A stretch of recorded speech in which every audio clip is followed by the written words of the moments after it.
Olá, pessoal! Hoje eu vim falar sobre um assunto que muita gente considera como um assunto difícil. Há uma crença na sociedade que esse assunto é difícil, uma crença entre os estudantes. Porém, na verdade, esse assunto não é difícil. É que há muitas pegadinhas sobre esse assunto nas provas e tudo mais, sobre interpretação. E esse vídeo foi feito exclusivamente para isso, para que você nunca mais caia nessas pegadinhas e consiga interpretar muito bem este assunto.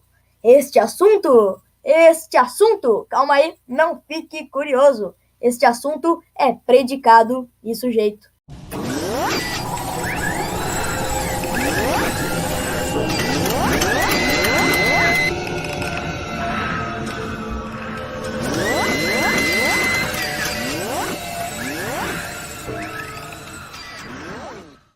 Sujeito é aquele termo que possui relação direta com o verbo. Então vamos acabar com aquela crença de que o sujeito é aquele cara que faz a ação verbal. Primeiro, o sujeito não é necessariamente uma pessoa, um animal, um personagem. O sujeito pode ser, muito bem, um objeto. Na frase, meu livro caiu no chão, o sujeito é meu livro, que é um objeto. Certo? Então, ele possui relação direta com o verbo. Ele não precisa necessariamente estar fazendo a ação verbal. O verbo pode estar, por exemplo, ligando ele à sua característica. Vamos aprofundar mais um pouco? Então, vamos analisar aqui os tipos de sujeito. Há 5 tipos de sujeito.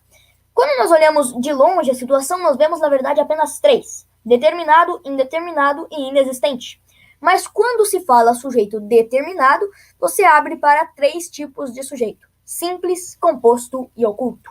Vamos então ao caso mais básico de todos, determinado.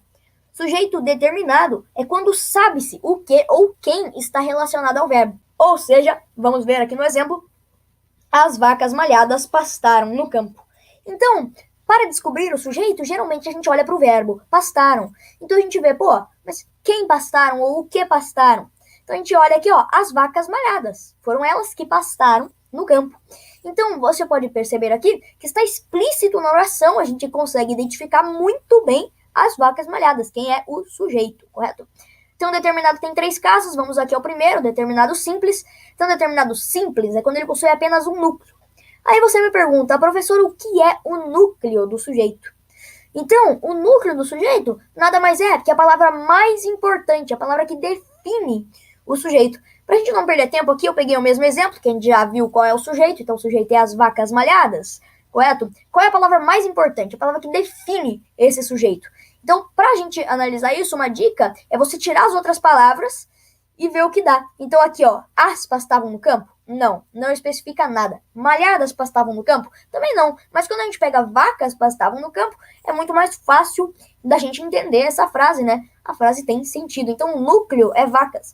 Esse sujeito possui apenas um núcleo. Aí você vai falar, não, mas tem o S ali, vacas, são várias vacas. Não, mas o núcleo é apenas uma palavra. A palavra vacas, ok? Então, apenas um núcleo simples. Agora, quando a gente passa aqui para o determinado composto, então, o sujeito que possui 2 ou mais núcleos. Quando que a gente vai ter 2 ou mais núcleos? Se liga no exemplo.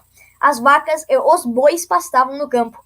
Aí você vai pegar o sujeito, as vacas e os bois. Você vai ver ali, qual é o núcleo? Não tem apenas um núcleo, nós temos 2 núcleos. Vacas barra bois. Tá? E por que eu falo barra? É uma outra dica para vocês que alguns professores cobram na prova. Se eu escrevo no sujeito ali, tá? Qual é o sujeito? Uma linha para você escreve vacas e bois.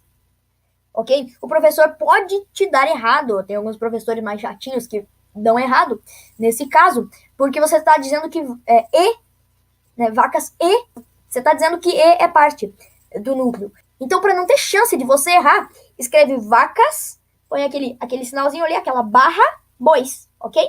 Vamos lá. Determinado oculto. Então, é o sujeito que não está explícito na oração, mas identifica-se pela terminação verbal. Então, você tem que identificar ele, certo? Ele é um sujeito determinado, você consegue identificar. Como é que ele não está explícito na oração? Esse não está explícito, deixa eu traduzir para você. Não está escrito na oração. Então, aqui no exemplo, avistei as vacas e os bois. Avistei. Quem avistei? Eu avistei. Como é que você sabe que eu estou falando de mim? Por causa dessa terminação verbal. Avistei. Esse tei, aí essa terminação verbal você identifica o sujeito. Correto? Então agora vamos para o sujeito indeterminado. Esse é um pouquinho mais pegadinha. Então é quando o sujeito existe, mas não se sabe quem ele é. Por que eu falei que é pegadinha? Porque aqui no exemplo, se liga só, roubaram meu carro. Aí você vai falar, não, é oculto. Roubaram? Eles roubaram. Não. Mas nesse caso é considerado sujeito indeterminado. Porque quando eu falo eu, você, aí já é oculto. Mas quando você está falando eles, sem dúvida, indeterminado. E além dessa terceira pessoa do plural, que é considerado indeterminado, nós temos mais um caso de sujeito indeterminado, que é vende-se casa. Né? Então, a terceira pessoa do singular mais a partícula se. Ok? Vamos lá? Sujeito inexistente. Esse é mais sem sujeito ainda que o indeterminado. O indeterminado, ele existe, mas você não consegue saber quem é. O inexistente, não existe nenhum sujeito na oração. Então, olha só esse exemplo. Fazia sol no campo ontem. O que fazia, mano? Quem fazia? Aí vai falar, não, fazia o sol, fazia sol. Não é o sol que tá fazendo. O que tá acontecendo aqui, mano? What the fuck, mano? Como assim, velho? Faz sentido isso? Como assim, mano? Mas enfim, é isso. Não existe um sujeito. E sujeito inexistente é geralmente em fenômenos da natureza, né? Então, e também quando há o a, né? O de haver. O verbo haver geralmente é sujeito inexistente, né? Então, há muita vaga. Aí vai falar, não, o que há é muita vaga. Não, beleza, isso é o complemento. Mas o que tá fazendo isso? O que tá tendo essa relação direta com o verbo? Não existe. Não existe um sujeito na oração, ok? Então, agora nós vamos ver sobre o predicado. Por que eu falei, então, sobre o sujeito primeiro? Porque o predicado é toda a oração, exceto pelo sujeito. Então, essa parte de sujeito, de identificar o sujeito e tudo mais, tem que estar bem clara para você, tudo bem? Então, aqui os tipos de predicado são 3, verbal, nominal e verbo nominal.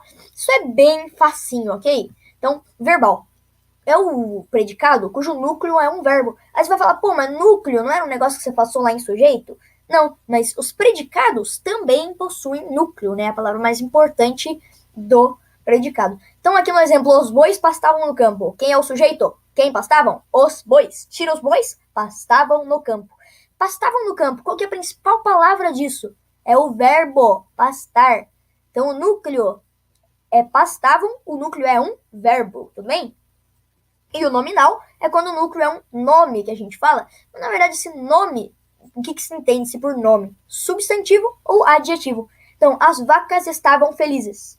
Predicado, sem sujeito, estavam felizes apenas. Aí você vai falar, não, mas tem aí o verbo estar, estavam. Não, mas essa não é o núcleo é felizes. E por quê?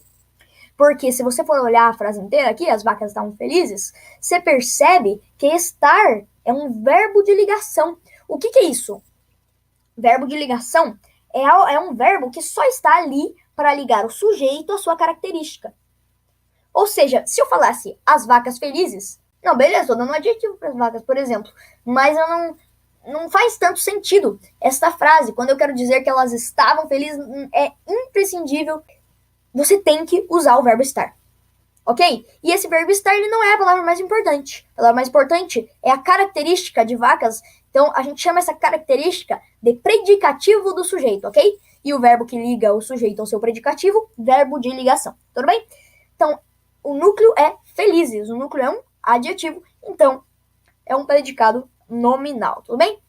Agora, verbo nominal. Verbo nominal, como o próprio nome já diz, é a mistura dos dois. Então, é quando é dois núcleos, um verbo e um nome, um substantivo, um adjetivo, né? Então, eu vou dizer aqui, as vacas pastavam felizes no campo. Aí vai dizer, não, pastavam. Ué, mas também tem felizes. Mas então pastavam é verbo de ligação, é só felizes? Não. Pera, calma. Pastavam está fazendo dois papéis aqui. Pastavam está dando a ação das vacas de estar pastando e também está dando a característica das vacas de estarem felizes. Tudo bem? Então, o núcleo são duas palavras. Pastavam barra felizes. E nesse núcleo aí também, como eu disse aí no sujeito composto, use o barra sempre, porque pode ser que seu professor seja um pouquinho chatinho e pegue no pé aí do aluno que escreve pastavam e felizes. Tudo bem? Então, pessoal, é isso. Eu tentei aqui nesse vídeo simplificar esse assunto para vocês. Eu espero muito que vocês tenham gostado do vídeo e que esse vídeo realmente tenha sido eficiente para vocês. Não se esqueça, então, deixe o like se esse vídeo te ajudou. E também não se esqueça, muito importante, aqui na descrição do vídeo tem um questionário especial para você, para ver se essa aula realmente deu resultado e realmente foi eficiente, tudo bem? Bons estudos e tchau!